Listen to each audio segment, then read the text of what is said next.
Durante muchos años, Microsoft tuvo una idea que parecía del futuro, tal vez no lo era, pero que algún día podríamos jugar al Xbox sin la necesidad de un control. Así es como nace el Kinect, una cámara que era capaz de reconocer los movimientos, voz y la posición que teníamos frente a los televisores. Fue un lanzamiento muy enorme y muy esperado, y millones de personas quisieron probar esta nueva forma de jugar videojuegos sin requerir ningún tipo de control, a diferencia de otros sensores como lo era la Wii. Pero con el paso del tiempo comenzaron a aparecer problemas que no eran tan evidentes en todas las demostraciones o trailers, como el espacio que requería, la poca variedad de juegos y la dificultad para utilizarlo durante varias sesiones de juego. Incluso Microsoft intentó vendérnoslo como una parte fundamental cuando llegó la época de la Xbox One, pero terminó dando muchísima lástima. Así que entonces, ¿por qué fracasó el Kinect? ¿Fue una muy mala tecnología o simplemente una idea innovadora que nunca encontró su lugar? All aboard.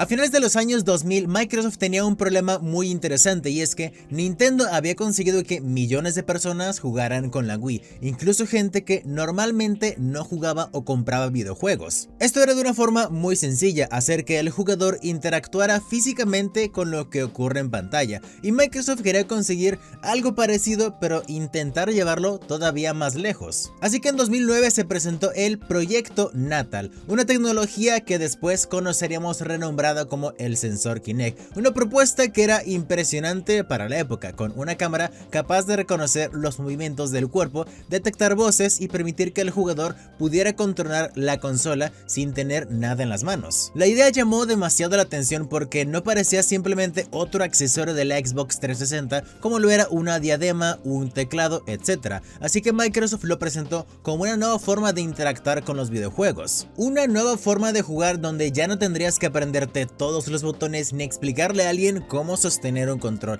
Bastaba con ponerte frente al televisor y moverte de una forma extremadamente interactiva. Obviamente tenía mucho potencial. Además, el Kinect llegaba en el momento en el que Microsoft estaba intentando ampliar el público de la Xbox, porque la consola ya tenía una gran comunidad de jugadores, pero la compañía quería llegar también a familias, niños y personas que normalmente no juegan a los videojuegos. Cuando Kinect llegó finalmente a las tiendas en noviembre del año 2010, la respuesta inicial fue enorme. Microsoft anunció que había vendido más de 1 millón de unidades en los primeros días, y posteriormente aseguró que había superado las 8 millones de ventas en los primeros 2 meses. Durante estos primeros meses parecía que Microsoft había acertado con que Kinect era muy llamativo, novedoso y sobre todo fácil de entender incluso para adultos mayores, así que cualquiera podría verlo funcionar y pensar: oye, ¿cómo se hace eso? El problema era que vender una tecnología impresionante era solamente el primer paso de esta odisea, porque Microsoft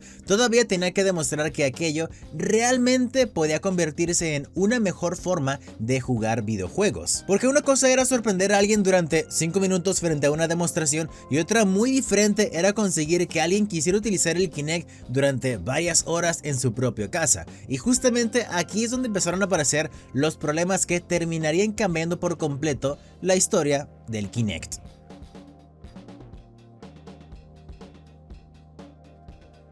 Sobre la mesa, el Kinect parecía perfecto. No tenías que sostener un control, no tenías que prender botones, simplemente tenías que colocarte frente a la tele y moverte de una forma muy intuitiva. El problema es que Microsoft había diseñado una experiencia pensando que todos tenían espacio suficiente para utilizarlo en casa, y eso en Latinoamérica por lo menos no es posible. Kinect necesitaba una distancia considerable entre el jugador y la cámara para que te pudiera reconocer por completo, recomendando 2 metros para un jugador y 3 metros para 2 personas. En una sala grande promedio no había problemas, pero había lugares que esto significaba mover muebles, alejar el sillón y prácticamente reorganizar toda la habitación para que pudieras jugar. Además, el Kinect requería tener una visión relativamente clara del jugador. Si había una mesa, un sillón, alguien se estorbaba o cualquier objeto bloqueando parcialmente las piernas, el sistema podía tener dificultades para interpretar tus movimientos. Tampoco ayudaba las condiciones de iluminación o tener a varias personas moviéndose a tu alrededor.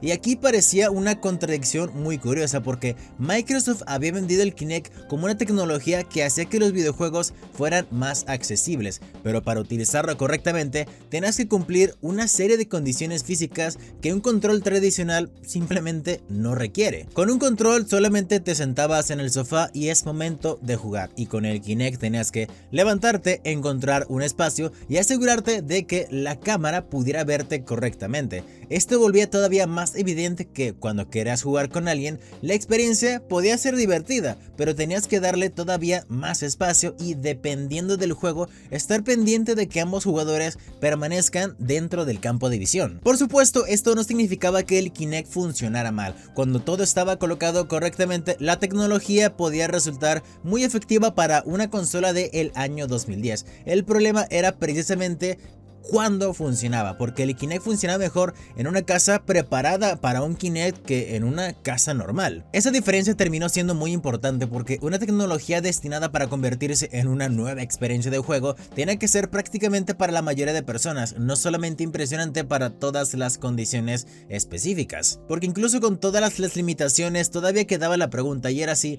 los juegos justificaban todo este esfuerzo, porque sí, Kinect tenía títulos capaces de ofrecer experiencias que un control no te podía dar, pero no todas valían la pena.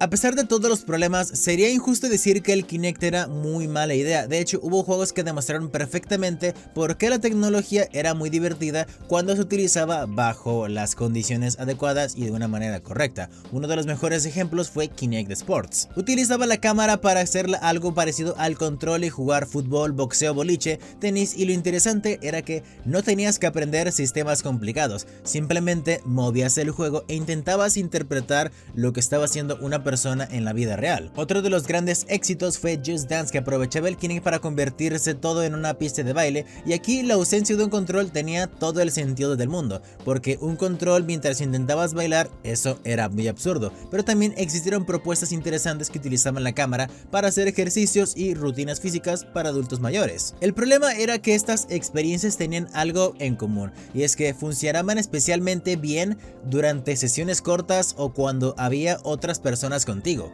En solitario era aburrido. Kinect era perfecto para poner Kinect Sports en una reunión con amigos, pasar un rato jugando boliche y terminar riéndonos de los movimientos torpes que hacía alguno de nuestros amigos. También funcionaba muy bien para bailar o hacer ejercicio, pero cuando uno pensaba en jugar solo durante varias horas, aquí es donde la situación cambiaba, porque la mayoría de los jugadores tradicionales prefieren sentarse y utilizar un control. Nadie quiere estar de pie todo el tiempo, repetir movimientos físicos o despejar toda una sala para poder jugar correctamente, apareciendo esta una de las mayores limitaciones del Kinect. Los mejores juegos demostraban que la tecnología funcionaba, pero simplemente esto no era indispensable. Claro que podías pasar una tarde increíble con el Kinect, pero cuando terminabas de jugar, agarrabas tu control y te ponías a jugar cualquiera de los juegos, Halo, Gears of War o cualquier otro título de moda que requiere un control y te da esa comodidad de simplemente estar sentado. Esto no significa que las experiencias del Kinect fueran especialmente malas. De hecho, algunas fueron muy buenas y todavía se recuerdan con cariño.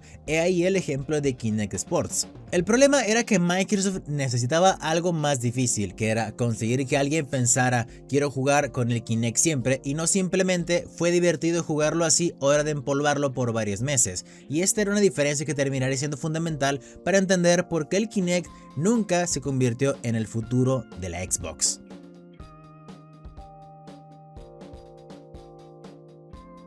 Hasta este punto, Kinect seguía siendo algo exitoso, tenía juegos buenos, había vendido millones de unidades y era fácil de entender porque era divertido para reuniones con amigos o con la familia. El verdadero problema comenzó cuando Microsoft dejó de venderlo como un complemento y empezó a tratarlo como el corazón de la Xbox. En 2013 llegó la presentación de la Xbox One y junto con ella una decisión que cambió por completo la percepción de la consola. Este incluía el nuevo Kinect de una manera obligatoria, ya no era un accesorio que comprabas si te interesaba. Venía dentro de una caja y eso aumentaba el precio alrededor de $100 en contra de la PlayStation 4. Microsoft tenía una visión muy extraña y ambiciosa. Quería que el Kinect sirviera para navegar con los menús, encender la consola con comandos de voz, cambiar de juegos, controlar la televisión y convertir el Xbox One en un centro de entretenimiento completo. Sobre el papel suena futurista, pero para muchos jugadores, muchos solamente querían la consola. A esto se le sumó otro problema, que era la privacidad. Como el Kinect siempre estaba conectado y contaba con una cámara y micrófono, comenzaron a surgir muchas dudas en internet sobre si el dispositivo estaría escuchando o viendo constantemente a los usuarios. Y aunque Microsoft explicó cómo funcionaba el sistema y ofreció opciones de configuración, esto perjudicó demasiado la imagen porque había algunos sensores que se encendían aunque la consola estuviera apagada, siendo un error pero arruinó la reputación. La reacción del público fue inmediata. Mucha gente comenzó a preguntarse por qué estaban pagando más dinero por un accesorio que ni siquiera pensaban en utilizar. Y mientras Sony apostaba por vender una consola más barata y centrada únicamente en los juegos, Microsoft solamente estaba intentando convencer al público de que necesitaba un Kinect. Meses después, la compañía se dio cuenta del error y lanzó una versión de la Xbox One sin el Kinect, obviamente bajando el precio, y de una forma indirecta reconoció que el Kinect nunca había logrado convertirse en el fenómeno que hubiera sido. Podríamos decir que este fue el momento en el cual el Kinect dejó de ser el futuro de la Xbox y comenzó a ser olvidado y convertirse en un simple recuerdo de una época extraña de los videojuegos.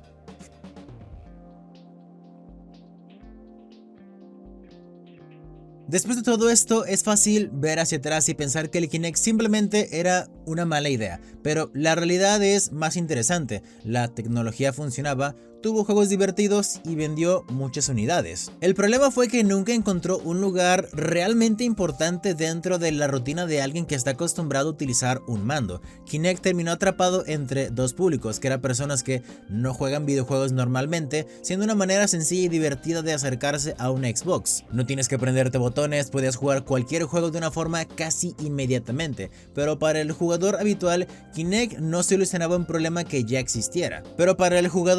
El Kinect no solucionaba un problema que precisamente tuviera que existir. Algunas personas, incluyéndome, solamente lo utilizábamos para comunicarnos con mensajes de voz, pero el Kinect tenía un micrófono abierto y sonabas horrible. Un control tradicional puede utilizarse sentado en una habitación muy pequeña y durante varias horas. Con el Kinect requieres espacio, una posición frente a la cámara y juegos diseñados específicamente para ello. Obviamente cuando todo funcionaba era una gran experiencia, pero cuando simplemente querías jugar, muchas veces y hasta la fecha siempre será más cómodo solamente tomar un control. Y Microsoft tampoco consiguió construir una biblioteca lo suficientemente fuerte alrededor de esta tecnología. Claro, había algunas joyas, pero la mayoría de esas experiencias estaban centradas únicamente en algunos sectores. El Kinect puede darte una tarde divertida con tus amigos cada cierto tanto, pero era mucho más difícil imaginarlo como la plataforma sobre la que construirías tu próxima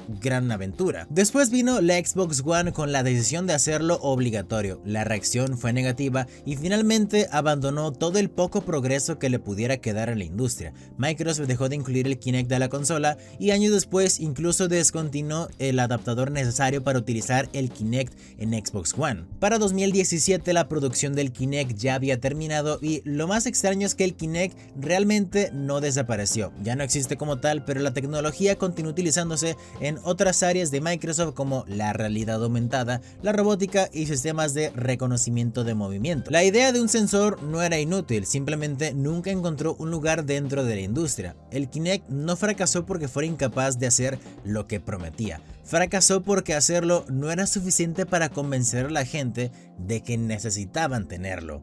Microsoft intentó cambiar la manera en la cual jugábamos, pero descubrió algo muy fácil, es que muchas personas nunca van a querer dejar el control. Quieren una consola que funcione, sentarse frente a la tele y jugar. El Kinect podía convertir una reunión con amigos en algo divertido hasta cierto punto, y esa es probablemente la mejor forma de utilizarlo si es que actualmente conservas uno. Esto nunca iba a ser el futuro de Xbox. Fue una experiencia rara y curiosa para el legado de la Xbox. Algunas veces tenemos buenas ideas y en algunas cuantas solamente demostramos que no toda tecnología precisamente tiene que revolucionar. Si no existe un problema, no tienes por qué solucionar un problema inexistente. Yo soy David del canal de Stupid Punks y nos veremos hasta la próxima. Chao.